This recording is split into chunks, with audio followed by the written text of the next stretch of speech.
AITC అనేది భారతదేశంలో మొట్టమొదటి కార్మిక సంఘము. ఈ సంఘం పుట్టిన తర్వాత అన్ని సంఘాలు, అన్ని కార్మికులందరినీ ఐక్యం చేయడానికి ఈ యూనియన్ ఉంది. అదేవిధంగా అంగన్వాడీ యూనియన్ ఆల్ ఇండియా లెవెల్లో కూడా అంగన్వాడీ ఫెడరేషన్గా ఏర్పడింది. అంతేకాకుండా మన రాష్ట్రంలోకి వచ్చిన సందర్భంలో ఇక్కడ మేము 2003 నుండి దాదాపు నేను 20 ఇయర్స్ నుండి ఈ అంగన్వాడీ యూనియన్ చూస్తున్నాం. మేము ఇది స్టార్ట్ చేసిన తర్వాత మన రాష్ట్రానికి వచ్చేసరికి ఏఐటీసీగా మేము అనేక పోరాటాలు చేసాం.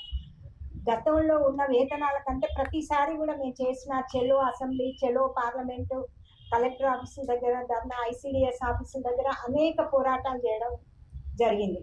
ఆ జరిగిన నేపథ్యంలో మన రాష్ట్ర ప్రభుత్వం కొద్దిగా అంటే ఎక్కువ అని చెప్పలేను, మనం చేసినప్పుడు ప్రతిసారి ఫలితం ఉంది. వైఎస్ రాజశేఖర రెడ్డి గారు ఉన్నప్పుడు మనం చేసిన దీనికి వెంటనే ప్రకటించి ధర్నా చేసిన నేపథ్యంలో ఇందిరా పార్క్ దగ్గర అప్పుడు వేతనాలు పెంచడం జరిగింది.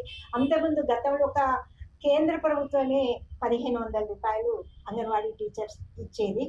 మొట్టమొదటిగా 75 రూపాయలు 100 రూపాయలు అంగన్వాడీ టీచర్కి 100 రూపాయల లోపే ఉండేది. అదేవిధంగా హెల్పర్కి 50 నుండి 75 రూపాయలు మాత్రమే ఉండేది. ఏంటంటే అప్పుడు గ్రామాలలో అందరూ పిల్లల్ని పెట్టుకొని ఉండడానికి, అప్పుడున్న ఆర్థిక పరిస్థితి, అప్పుడున్న ధరలతో చూస్తే అది వాళ్ళకి మంచిగానే ఉంది.